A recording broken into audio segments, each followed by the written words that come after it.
Hello students, देखो इस video में जो है विद्युत आवेश के गुण को हम समझते हैं। विद्युत आवेश को तो समझा चुके हैं कई बार। और विद्युत आवेश के जो गुण है और गुण को समझो।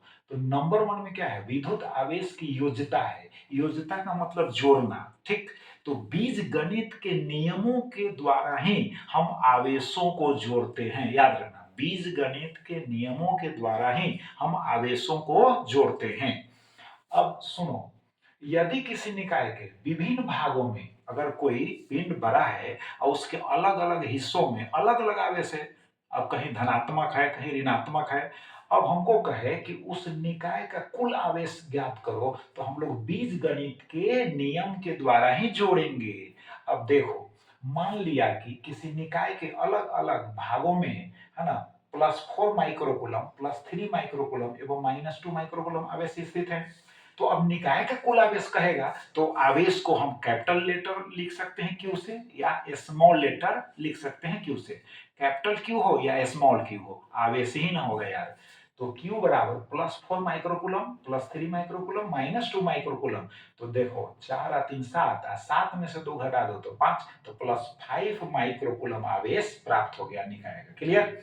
अब ये क्वेश्चन देखो, यहाँ पर दो बिंदु है, जेड अक्ष पर है। एक है जेड के ऋणात्मक, है ना, ऋणात्मक हिस्सा में, और दूसरा है जेड अक्ष के धनात्मक हिस्सा में। देखो यहाँ पर ए है और यह पॉइंट बी है। ए का नियामक देख लो 0 0 -15 ऋणात्मक भाग में है, और इसका देखो बी का 0 0 +15। अब समझ गए कि नहीं। तो 15 सेंटीमीटर यहाँ हुआ दूरी मूल बिंदु से, नीचे भी हुआ 15 सेंटीमीटर दूरी जेड अक्ष के लिए। अब देखो ये पर जो है कितना आवेश है, तो देखो +3.5 माइक्रोकूलम है। अब यहाँ प्लस नहीं है तो समझो प्लस ही है यार। अब बी पर कितना आवेश है, तो -3.5 माइक्रोकूलम आवेश है। अभी दूरी से हमको कोई लेना देना नहीं है। अब समझ गए, बात समझ में आ रहा है। यहाँ कहता क्या है, कहता है निकाय का कुल आवेश ज्ञात करें। तो आवेश ज्ञात करना है तो हमको जोड़ना ना है भाई। तो दूरी से क्या मतलब है, तो आवेशों को जोड़ दो। तो Q बराबर हो गया 3.5। अब माइक्रो है तो गुना में लिख दिए 10⁻⁻6 कूलम।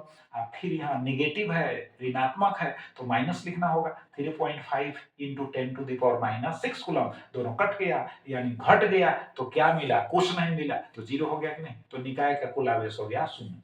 अब देखो दूसरा है आवेश का संरक्षण, यानी विद्युत आवेश के संरक्षण के नियम से किसी विलगित निकाय का कुल विद्युत आवेश संरक्षित रहता है। विलगित निकाय क्या है, समझो, बढ़िया से समझो, अच्छी तरह से समझो, ठीक से समझो यार।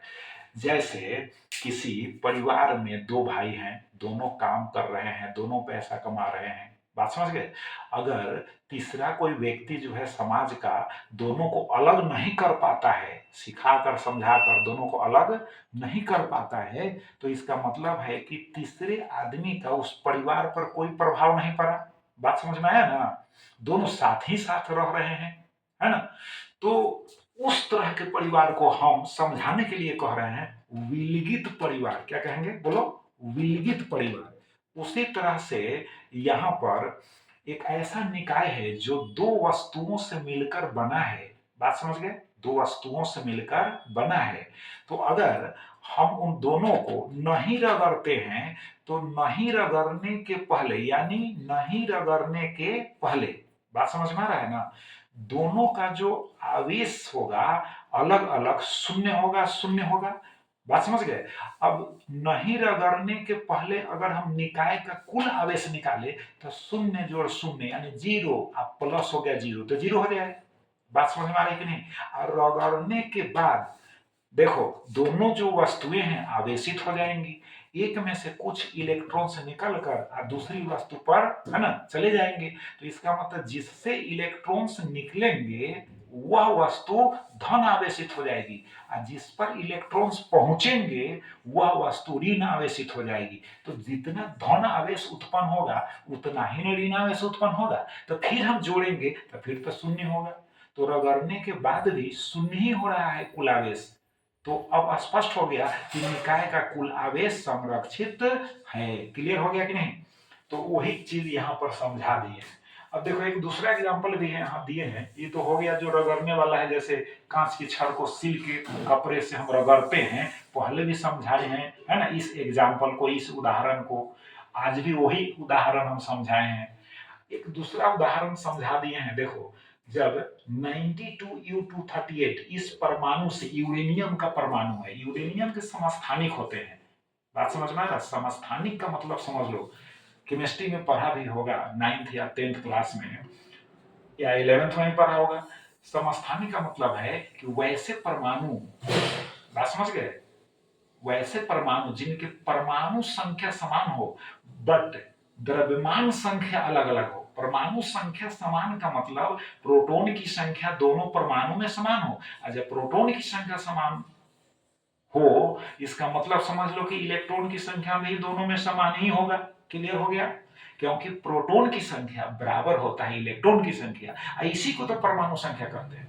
तो एक परमाणु 92U235 होता है यूरेनियम का, आई है 92U238 परमाणु है। तो इस परमाणु से जब एक अल्फा कण अलग होगा, यानी अल्फा कण निकलेगा, अब समझ में आ रहा है?